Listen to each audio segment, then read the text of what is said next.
சொல்லி அவங்களுக்கு மதிப்பெண்கள் கொண்டு சொல்லலாம். சரியா? அவங்கள வந்து கொஞ்சம் சீர்படுத்தி நம்ம எடுத்துட்டு வரணும். எல்லா குழந்தைகளுக்கும் கிடைக்கும் பொழுது நல்ல குழந்தை தானே. எல்லாருக்குமே நல்லா படிக்கணும், நல்லா வந்து வேலைக்கு போகணும், சம்பாதிக்கணும் அப்படின்ற ஒரு ஆசை இருக்குல்ல. சில குழந்தைகள் சில விஷயங்களால தடுமாறி போறாங்க இல்லையா? ஸோ நம்ம தடுமாறி போற அந்த குழந்தைங்களை மீட்டெடுக்கிறது நம்மளுடைய ஒவ்வொருத்தருடைய கடமை தானே. ஏதாவது ஒரு தீய பழக்கம் நமக்கு இருக்கும் பொழுது என்னைக்குமே நம்ம மாட்டிக்க மட்டும் நினைக்கக்கூடாது. புரியுதா? பல நாட்களிடம் என்ன செய்வான்?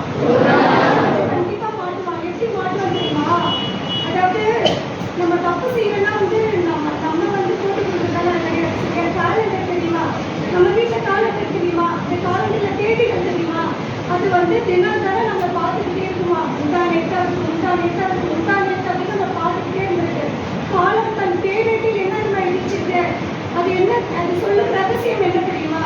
ஆக்சுவலி வினாடிகள் தான் தவறு இருக்கின்றன, தண்டனை யுகங்களுக்கு கிடைக்கின்றது அப்படின்னு சொல்றாங்க.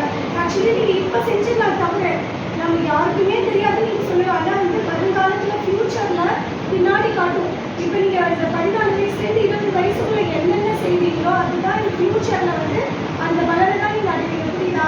14 வயசுலேருந்து 20 வயசுக்குள்ள நல்லா படிச்சீங்கன்னா டாக்டர் ஆகும், இன்ஜினியர் ஆகும், ஆக முடியும். இப்போ இன்கேஸ் 14 வயசுலேருந்து 20 வயசுக்குள்ள நீங்க நல்லா படிக்கணும்னா என்ன ஆக முடியும்? தீய பழக்கம் ஏதாவது தெரிஞ்சுட்டா 10th 12th இந்த காலேஜ் பசங்கள்லாம் வந்து கெட்டுன்னு நினைச்சிட்டு போதை பொருட்கள் அது சொல்லுது இல்லை, பட் யூஸ் பண்றாங்கல்ல. அதெல்லாம் நம்ம யூஸ் பண்ணக்குள்ள நம்மளுடைய உடம்பு ஆர்கன்ஸ் எல்லாம் என்னது டேமேஜ் ஆகும். ஃபார் எக்ஸாம்பிள் நம்ம உடம்புல வந்து நிறைய ஹார்மோன் செக்ரேட் பண்ணும்ல. இப்போ நம்ம தூக்குக்குள்ள மெலட்டனின் ஹார்மோன் செக்ரேட் ஆகும், அப்புறம் நம்மளுடைய சம்திங் ஹார்மோன்ஸ் எல்லாம் செக்ரேட் ஆகும்ல.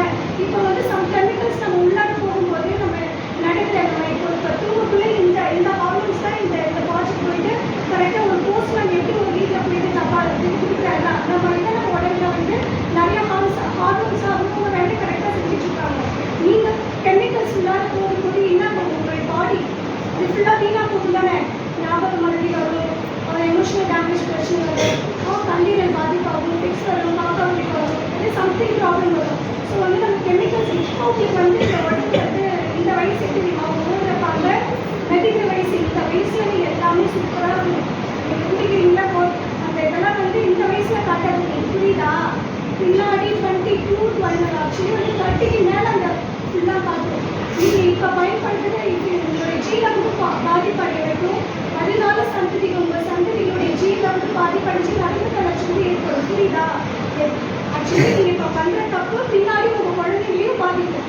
போதைப்பொருள் யூஸ் பண்ணக்கூடாது. புரியுதா? மனசு ஸோ இதெல்லாம் வந்து நம்ம பண்ணினா ஸ்கூலுக்கு ரெகுலராக வரணும். புரியுதா?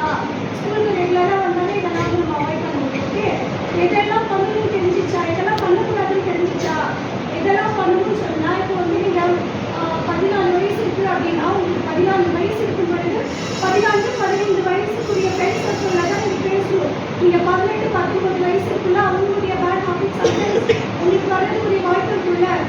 உங்கள் ஃப்ரெண்ட்ஸ் சர்க்கிளில் கொஞ்சம் பார்த்துக்கோங்க. ஓகே, அதாவது ஃப்ரெண்ட்ஸ் கூட பழகிறது வேணாம்னு சொல்ல, வேறு சம் லிமிட் இருக்குது. ஓகேவா? அவங்க அதாவது பழக்கிறதுக்குள்ள நம்மளுக்கு வந்து அட்டாக் ஆகாமல் பார்த்துக்கணும். புரிஞ்சுதா? ஆக்சுவலி உங்களை பார்த்துமே ஒரே ஒரு விஷயம் தோணுன்னு சொல்லிடுறேன். ஆக்சுவலி என்னன்னா எப்பொழுதுமே நம்முடைய சிந்தனையை மாற்றக்கூடிய சொல்லின் மீது நமக்கு தனி கவனம் இருக்கிறது. புரியுதா? சில விதைகள் கரையில் விழுகின்றன, பறவைகள் பட்சத்துக் கொள்கின்றன. சில விதைகள் வந்து பாறையில் விழுகின்றன, வெயில் பட்டு கருகி கொள்கின்றன. சில விதைகள் தான் இந்த நிலத்தில் விழுகின்றன, 30ஆகவும் 40ஆகவும் 60ஆகவும் நமக்கு கோபம் தருகின்றது. ஓகே, அப்போ நம்ம எல்லாம் எங்க விழணும் அப்படின்றது நீங்க தான் முடிவு பண்ணணும். புரியுதா?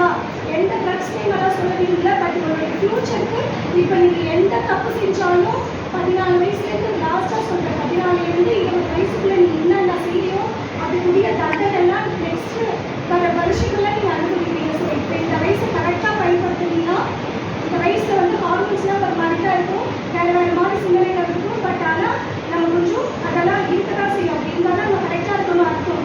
அட் த சேம் டைம் நம்ம எப்படி இருக்கணும்? கரெக்டாக இதுக்கு நம்ம வந்து ஒரு கோல் ஃபிக்ஸ் பண்ணிக்கணும். நம்ம எப்படி இருக்கணும்னு சொல்லிட்டு அதை நோக்கி போகணும். ப்ரெசென்ட்டில் நம்ம ஒரு விஷயம் யோசிச்சாதான் ஃப்யூச்சரில் வந்து நான் ஒரு டாக்டர் ஆகுறதுனா இப்போ 2 வருஷம் தான் ஆக முடியும். புரியுதா? அது மாதிரி நீங்கள் செய்வீங்களா? சரியா?